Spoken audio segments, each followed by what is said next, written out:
Welcome to Headline to Heartline. Every doorway tells a story about who was welcomed inside.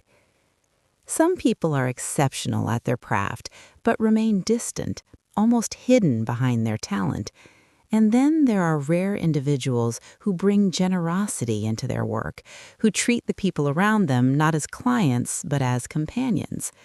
Valentino Garavani belonged to that second group. He passed away in Rome on January 19, 2026, at 93 years old, and in the 7 days since, the world hasn't only talked about what he made, people have been talking about who he was to them. Because that's what a funeral reveals, if you listen closely.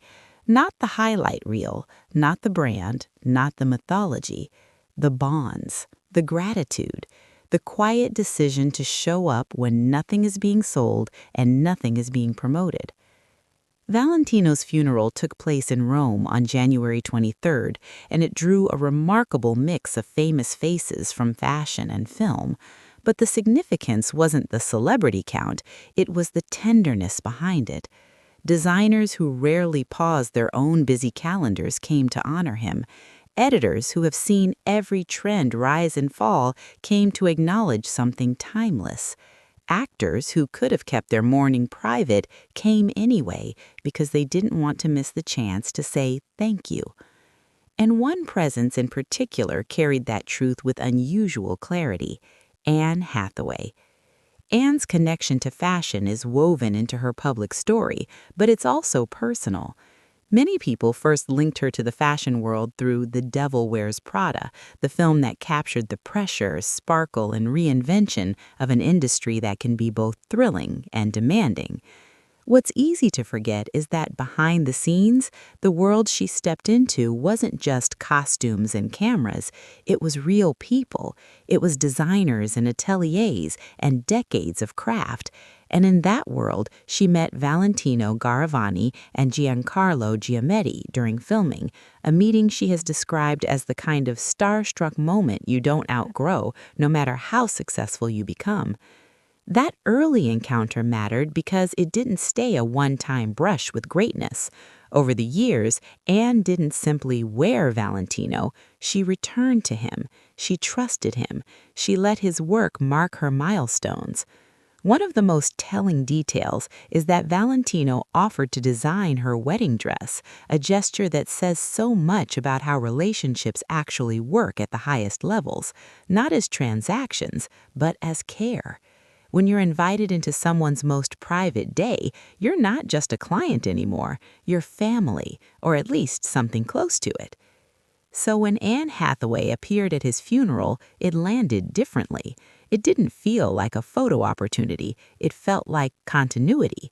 Like a person who entered the fashion world young, stayed connected, and understood that behind every iconic silhouette is a human being who gives years of their life to making others feel seen. There's another layer here, too, and it's why her presence resonates right now.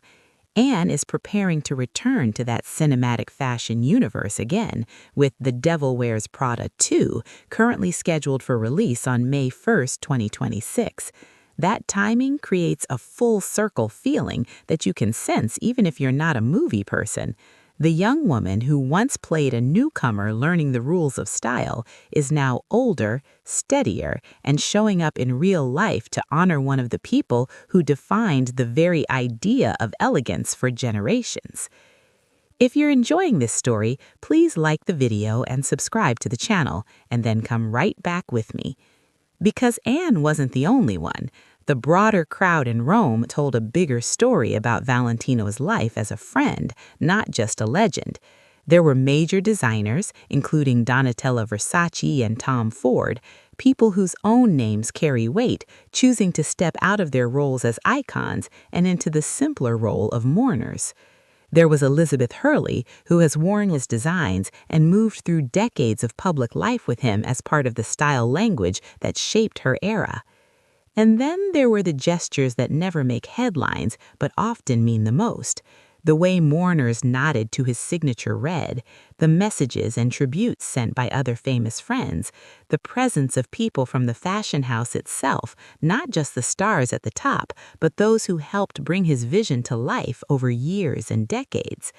That matters because it shows a kind of leadership that isn't only about genius, it's about how you treat the people who build the dream with you. When we talk about someone being beloved, especially in a celebrity world that can be fickle, it's fair to ask hard questions. Was there controversy? Was he ever canceled in the way that word is used today? There's no widely reported public record of Valentino Garavani being at the center of a major personal scandal that redefined his reputation. That doesn't mean any long life is free of criticism, and it doesn't mean everyone sees the fashion world the same way. But the public response to his death and the breadth of people willing to be associated with honoring him points to a legacy defined more by admiration than by backlash. And there's another point worth saying plainly because it helps keep us grounded. As of now, the specific medical cause of his death has not been publicly detailed in official reporting. What has been said is that he died in Rome at 93 and that he was surrounded by loved ones.